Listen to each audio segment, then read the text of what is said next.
Nous voilà à nouveau dans le logiciel, à utiliser le logiciel Sankoré. Nous allons travailler sur les images. Vous avez ici, dans cette fenêtre ici, un certain nombre de ressources qui sont fournies avec le logiciel dès que vous l'avez téléchargé, et peut-être d'autres que vous mettrez au fur et à mesure de vos activités. Nous allons travailler aujourd'hui sur les images.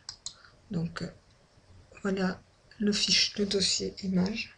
Bon, je vous fais remarquer en attendant que ici, en prenant ici, vous pouvez agrandir ou diminuer la fenêtre. Ici pareil, vous pouvez agrandir en bas ou diminuer les icônes, différentes icônes.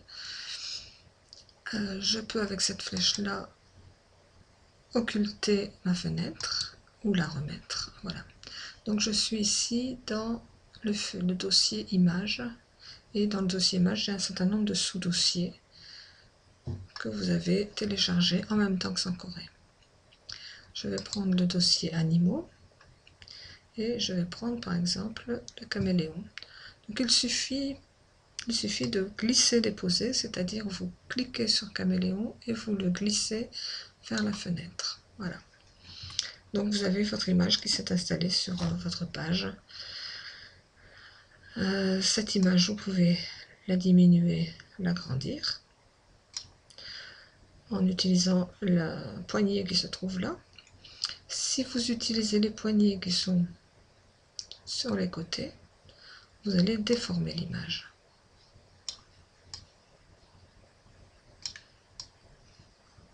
Pour nous dire que c'est pas judicieux.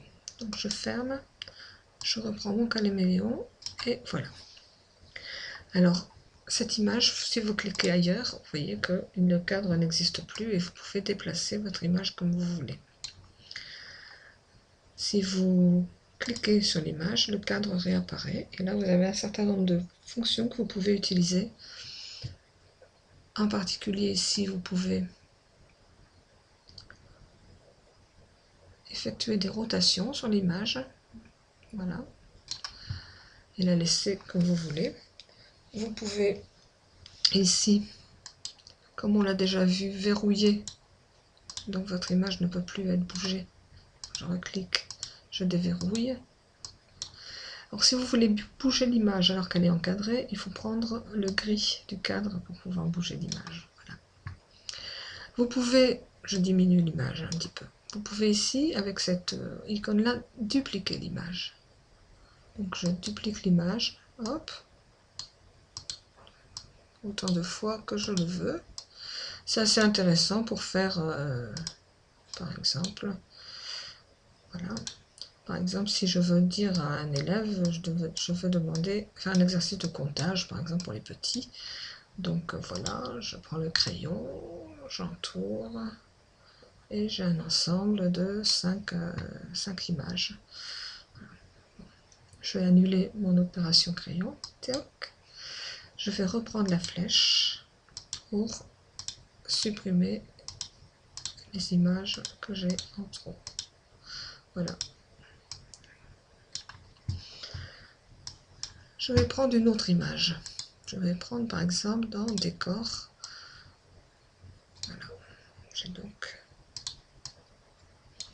un décor de bananeraie, de bananier. Je vais prendre par exemple aussi une case. Voilà. Voilà. Toutes ces images, je peux les bouger. Alors vous remarquerez que cette image-là qui a été mise en premier se trouve derrière celle-là qui a été mise en deuxième, qui est elle-même derrière celle qui a été mise en troisième. Donc il y a un ordre d'apparition des images. Alors évidemment, c'est pas toujours intéressant. Donc si je veux mettre par exemple cette image-là en premier plan, j'ai la possibilité de le faire. Je clique et j'ai ici des petites icônes là, voilà. Hop. Et mon image arrive en premier plan. Si je veux mettre cette image en arrière-plan, je prends l'autre icône, voilà. Et donc mon image est en arrière-plan, je peux la cacher, voilà. Alors je peux annoter ces images. je prends le crayon et je peux marquer ici c'est une case. Alors c'est intéressant de faire ça quand on est au tableau sur le mur, qu'on veut écrire directement sur le mur, ou on envoie un élève au tableau pour écrire, mais ça n'est pas un objet, donc je ne peux pas en faire quelque chose. Je ne peux pas le bouger, je ne peux pas le colorier, je peux pas. Il a la couleur que l'on a choisie ici en haut pour écrire. Par contre, je peux le gommer.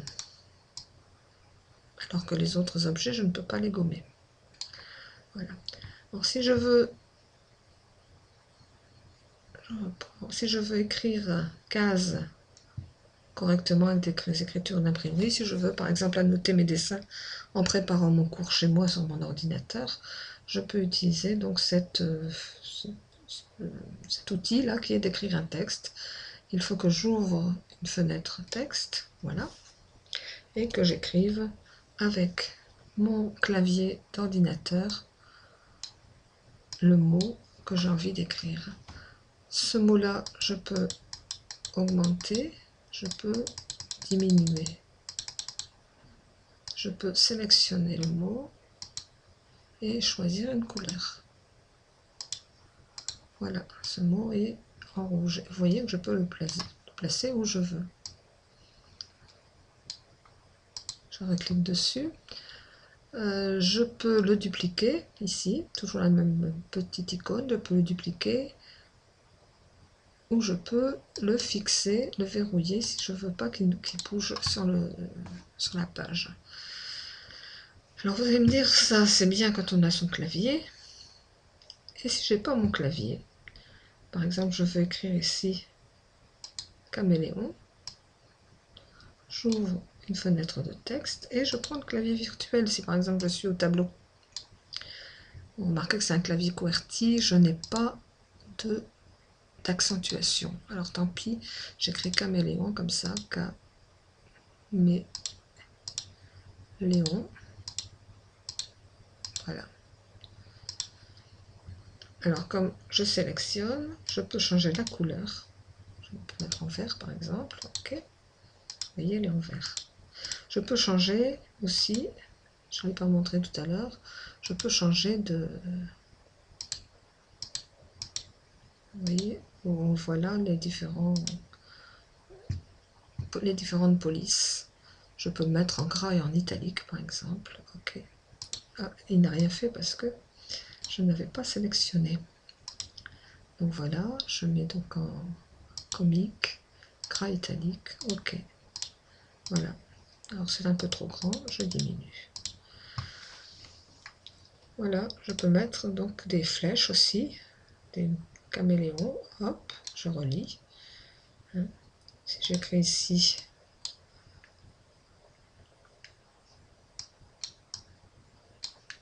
alors j'écris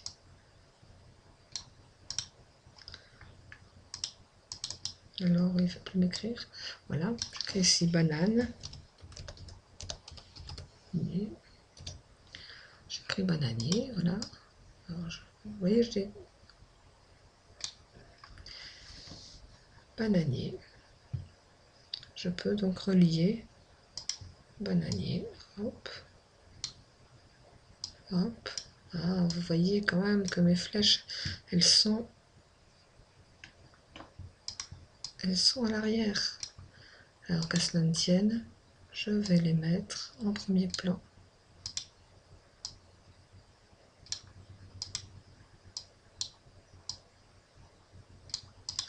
Voilà, je crois que ça devrait aller. Non, elles ne viennent pas en premier plan, si. Non. Ah. Alors je vais mettre ça en arrière-plan peut-être. Voilà. Voilà.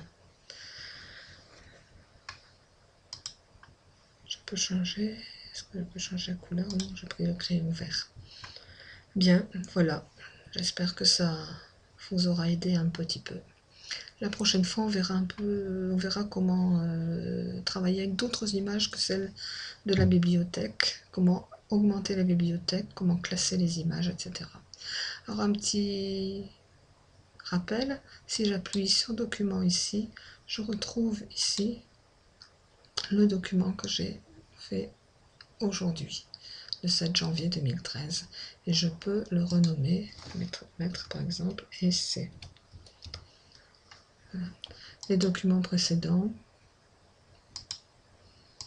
je peux les mettre à la corbeille. Voilà.